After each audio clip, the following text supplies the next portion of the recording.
ഒരു വർഷം കൊണ്ട് നിഷ്പ്രയാസം പ്രയോഗത്തിൽ വരുത്താൻ കഴിയുന്ന 365 ചെറിയ വലിയ കാര്യങ്ങൾ നിങ്ങളുടെ ചിന്തയിൽ നിങ്ങൾ അറിയാതെ തന്നെ പൂർണ്ണമായ മാറ്റം സംഭവിക്കുമെന്ന് 100% ഉറപ്പ്. ഓരോ ചെറിയ കാര്യവും ഓരോ ദിവസവും ചുരുങ്ങിയത് 12 പ്രാവശ്യമെങ്കിലും ചിന്തയിൽ പതിയണം. അത് നിങ്ങളുടെ സ്വഭാവത്തെ സാവകാശം മാറ്റിമറിക്കുക തന്നെ ചെയ്യും. സ്വഭാവം ബുദ്ധിയേക്കാൾ മേലെയാണെന്നും ഉത്കൃഷ്ടമായ മനസ്സ് ചിന്തിക്കാനെന്ന പോലെ തന്നെ ജീവിക്കുവാനും ശക്തിയുള്ളതാണെന്ന് പറഞ്ഞ ചിന്തകനായ എമേഴ്സണിൻ്റെ വാക്കുകൾ ഓർക്കുക. ഓരോ ചെറിയ തത്വങ്ങൾക്കും ഇണങ്ങുന്ന രീതിയിൽ പ്രവർത്തിക്കുമ്പോൾ പുതിയ സ്വഭാവ ഗുണം ഉരുത്തിരിയുന്നു. അതോടെ ശക്തിയായ ആനന്ദം വന്നു ചേരുന്നു. ജീവിതം വിജയകരമാവുക തന്നെ ചെയ്യും. ഇതിനു വേണ്ടതെല്ലാം നിങ്ങളുടെ മനസ്സിൽ തന്നെ ഉണ്ടെന്ന് പൂർണ്ണമായും വിശ്വസിക്കുക.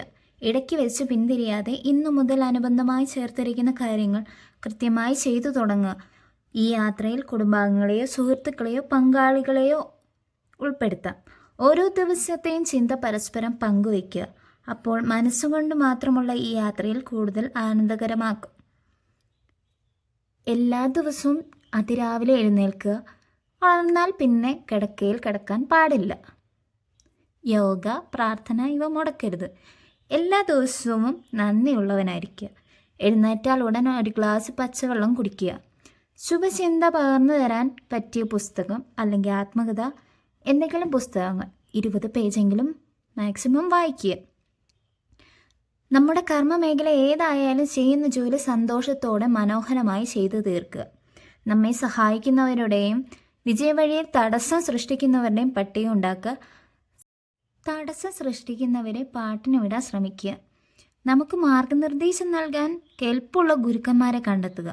ഓരോ ദിവസവും എത്ര പുതിയ സുഹൃത്തുക്കളെ കണ്ടെത്തിയെന്ന് നഷ്ടപ്പെടുത്തിയെന്ന് രേഖപ്പെടുത്തുക. വേണ്ട തിരുത്തലുകൾ ജീവിതത്തെ വരുത്തുക. എപ്പോഴും ഈശ്വരനെ നിങ്ങളുടെ പങ്കാളിയായി സങ്കല്പിക്കുക. ഓരോ ചെറിയ കാര്യവും അവനുമായി ചർച്ച ചെയ്യുക. ഓരോ മാസവും നിങ്ങളുടെ വരുമാനത്തിൽ നിന്ന് 10% മിച്ചം പിടിക്കുക. ജീവിത ലക്ഷ്യം ഉണ്ടാക്കുകയും എല്ലാ ദിവസവും ഉറങ്ങുന്നതിന് മുമ്പ് ആ ലക്ഷ്യത്തിലെത്താൻ എന്ത് ചെയ്തു എന്ന് പരിശോധിക്കുകയും വേണം. നമ്മുടെ കഴിവുകേടും തിരിച്ചറിയുക. കുറച്ച് സംസാരിക്കുക, കൂടുതൽ കേൾക്കുക, വേണ്ടെന്ന് മാത്രം കാണുക. എവിടെ പോകുമ്പോഴും നല്ല പുസ്തകം കരുതുക. സമയനിഷ്ഠ പാലിക്കുക. നല്ല രീതിയിൽ പ്രവർത്തിക്കുന്നവരെ പ്രോത്സാഹിപ്പിക്കാൻ ഫോൺ, കത്ത്, ഫേസ്ബുക്ക്, വാട്സപ്പ്, ട്വിറ്റർ, ഇമെയിൽ ഇവ ഉപയോഗിക്കുക. സൗഹൃദം വാങ്ങുവാൻ മനഃപൂർവ്വം ശ്രമിക്കരുത്. അങ്ങനെയുള്ളവരെ ഒഴിവാക്കുക. സൗഹൃദം എന്നത് വിൽപ്പന ചരക്കല്ല. കുട്ടികളുമായി അടുത്തിടപഴകണം. അവർക്ക് ഗുണപാഠങ്ങളും രസകരമായ തമാശകളും പറഞ്ഞു കൊടുക്കണം. നല്ല വാക്കുകൾ ഉപയോഗിക്കുക. കോപം നിയന്ത്രിക്കാൻ കഴിയാത്തതാണ് എന്ന ചിന്ത ആദ്യം ഉപേക്ഷിക്കുക. ആത്മാർത്ഥമായി ഒന്ന് ശ്രമിച്ചു നോക്കൂ. കലഹത്തിൻ്റെ അന്തരീക്ഷം സൃഷ്ടിക്കാനേ കോപത്തിന് കഴിയൂ. നമ്മൾ കോപിക്കുമ്പോൾ അനർത്ഥം സംഭവിക്കുന്നത് നമ്മൾക്ക് തന്നെയാണ്. യാതൊരുവിധ ജൽപ്പത്തിനും മുതിരാതെയും മൗനം പാലിക്കാൻ കഴിഞ്ഞാൽ വിജയമായി.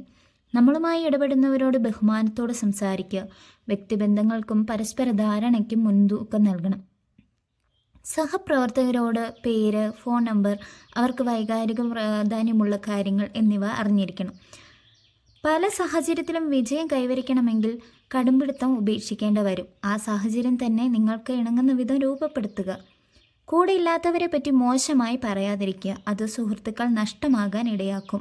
പ്രായമായവർ, ചെറുകുട്ടികൾ, വികലാംഗർ, സ്ത്രീകൾ എന്നിവർക്കൊക്കെ വിശേഷാൽ പരിഗണന നൽകുക.